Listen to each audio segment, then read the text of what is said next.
Let me introduce my panel. First of all, tonight we have Otis Sanford, ABC's 24 political analyst. Susan Adler-Thorpe, of course, is with Thorpe Communications, a political consultant, and the almighty Reverend Keith Norman with the pastor at First Baptist Broad. All right, thanks all three of you for being here. Let's talk about the numbers in Shelby County here. And I just was, of all the numbers that have surprised me in post-election, this one really surprised me. That it's been 56 years since there's been such a low percentage of voters turn out in Shelby County in a presidential election, 54.5%. Trump got 10,000 fewer votes than he did in 2020, and Harris got the lowest of any Democratic nominee going back to Al Gore in the year 2000, was a little over 200,000 votes. So I'm just going to go down the line here. Otis, you first. What's your hypothesis on what happened here? Well, you know, I'm always a guy who tries to look for some kind of context to all of these kinds of things. And so we have to realize that we have been actually pretty successful in registering people to vote. Right. We had 604,000 people registered for this election, the highest in history.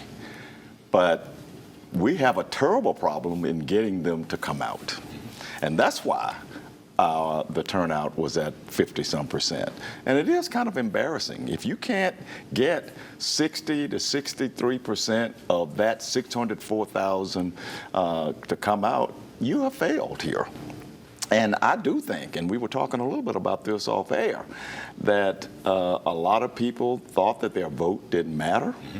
And also, we just don't have enough voter education in my mind. Now, I may be wrong on that score, but we just don't do a good enough job of explaining to people, especially younger people, just how important their vote is. And those are the sort of the analysis of how I look at that turnout. Okay, interesting. Susan, what's your take? Well, I agree with the point that Otis made, that people, I think, in this election here, particularly in Shelby County, did not believe that their vote really mattered, that Tennessee is known to be a Republican state, a red state. It was going to go for Donald Trump anyway, and so what's the point in even bothering to turn out? I think that's a misguided thought for these people. I think that, you know, that's the one fundamental thing in our democracy that we have, is the right to vote, and they should have. I think also, with the votes for the state legislators, that the Democratic Party in Nashville came down here, felt that they could flip from Republican to Democrat. I mean, people don't care about the state legislature. I know it's very important. We all know it's very important, and that goes back to, should we educate people? But I mean, really, if you stand on a street corner and if you poll 10 people, I'll bet you 9.5 of them don't know who their state legislator is. I actually, in college, did this experiment, and it's more years ago than I care to count, but stood at an intersection and talked to voter after voter and counted how many knew who the Vice President of the United States was, and was shocked that only like 4 out of 10 could name. Well, they probably don't even know who their city councilman is. Yeah. We're going to get to that those state races in the last segment, but I want to ask you, Rev, in a county like Shelby, where you have a majority female, majority black, what else does it take to get people excited to get out and vote? Organized effort. Let's remember there was no Democratic primary to get a groundswell going into this election. We had 107 days to recover from the change of a candidate, where we were trying to get the energy level back up. We didn't see a lot of signs out for our Democratic nominee. We didn't see that effort like we did in the 2008 election with Obama, where we did a paint the town blue scenario and we put signs out all over the place. Matter of fact, we got in trouble for it because we put them all up and down the highway. Nod and shout out to Nika Jackson, my colleague who was working with me during that time. And we did a lot of work in an organized effort. We didn't see congressional signs from Steve Cohen. We didn't see a lot of energy there. It takes a cohesive effort in this largely Democratic county for us to get the turnout. We needed the Democrats to come out and vote in overwhelming number in Shelby County, and it just didn't happen. Right. And it may have had something to do with the fact that we've had a change in leadership within the last 90 days. And I have to really be honest and say it was lack of a cohesive effort on our part to really generate that vote. Let me add something to what you said. Signs, of course, don't get people to the polls. Right. But what they do, which you Right. referred to, is they add excitement They add convey, hey, excitement. something's and happening. interest. Right. But, you know, I was going to get a sign, but I found out that for the Democrats anyway, somebody had me go and check. You had to pay for it. You can't go to it. There was no headquarters where you could go Right. and get a Harris Walt sign. With all And the if money you, they have? No, you can't. Well, It but costs how much does the national spend in the local county when they Right. don't feel as if they can Why flip the bother? county? Just The like- that's a signs problem. cost $18 Yeah. at the cheapest. Wow. No big billboards. Oh, wow. You didn't see a lot of the energy that we needed to see to really drive that vote out. And again, remember, you have a candidate that ran for 3,000 days, Trump, for the last 10 years, and then you had Kamala, who comes in at 107 days, raises a lot of money, you're right, to put on a national campaign, but that 107 days doesn't give us enough time to turn that big jet around and get it up off the ground. And you notice that the numbers were down on the Republican side, too. Oh, yeah. Not Right, just the right. Democrats, Yeah, but right. the Republicans, too. I mean, there was just I think no regardless of excitement. party, you were like, you know, Tennessee's already going to go red. There's We a know high, this there's a is- high Doesn't matter. apathy there. We don't feel as if we can win. And so people say, does my vote even matter? And then you have to ask about the gerrymandering, which happens all over the country too. And turnout was down nationwide, we should point out, not by as much as in Shelby County, but the gerrymandering makes it so that when November comes around, there's not a lot of interesting races. When was the last time we had a tight congressional race? Absolutely. In Right. November We in have Shelby not. County. It hasn't happened. And that goes to something that Tawan Stout Mitchell said last week, I believe.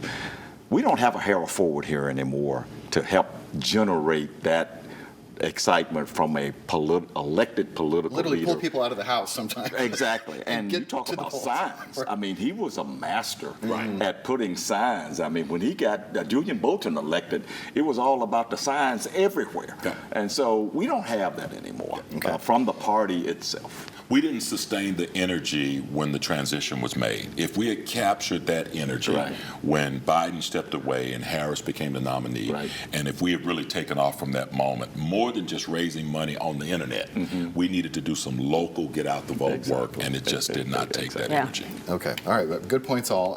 Before we go in this segment, I want to address the fact that President-elect Trump is now picking a new cabinet. He's already picked a chief of staff as we sit here today, but a couple of Mid-South senators are in a lot of different stories that I've been looking up online and being mentioned for several prominent roles, mostly Bill Hagerty, the Republican Tennessee senator, is being mentioned for Secretary of Commerce, Secretary of State, Secretary of Treasury, all three of those. And I think there's another one I'm forgetting, but nonetheless, it seems like he's definitely putting his hat in the ring. He'd love to work as a part of Trump's cabinet. And then also Tom Cotton, the U.S. Senator from Arkansas, who's been a spokesman for Trump for many years now. We know that Trump loves how he talks on TV and defends the MAGA cause and is being rumored for Secretary of Defense. So we'll start with you, Susan. What are your thoughts of the likelihood of this happening? I mean, I don't know. I don't have any insight to what's going on inside of what the Trump plan is. But, you know, if I can just inject that, you know, take Bill Hagerty out of the state. That's fine with me. Take Tom Cotton and get him off TV. That's okay with me. But while they're at it, make Marsha Blackburn Secretary of anything, anything within that administration. Maybe make her ambassador to China. Right, I mean, right.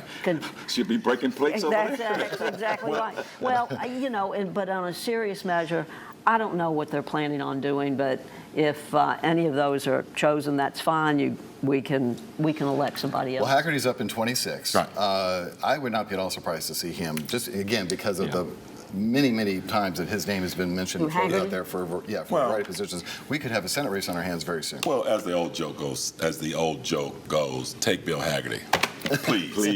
So, you know, I think that Bill Hagerty has served in the Senate, but I don't think he's been very active. I don't think he's really had a pulse on the issues. He's been waiting for this moment. He was the former ambassador to Japan For Trump, under the Trump administration.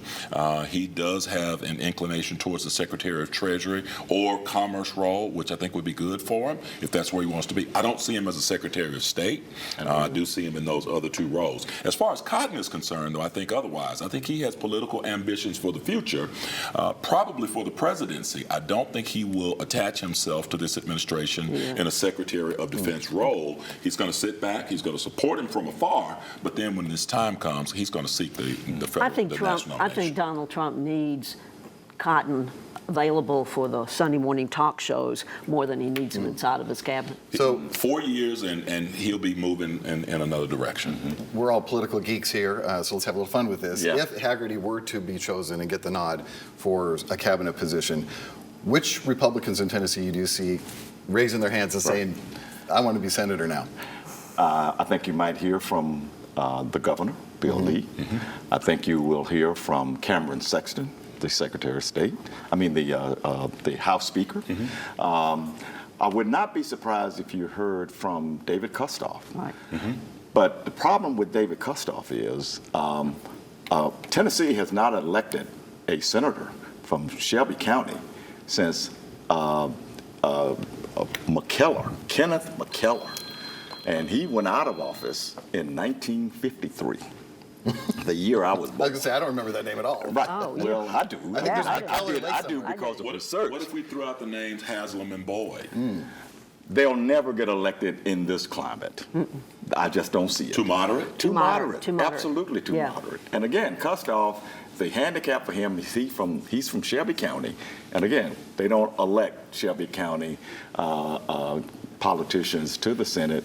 They hadn't done it since. But I would argue that David Kustoff's political roots are so deep around the state, and he really gets the credit for George Bush win Tennessee against Al Gore, and I think that would be the best possibility West Tennessee would have. We'll see. It could be interesting. We'll be following that. We're going to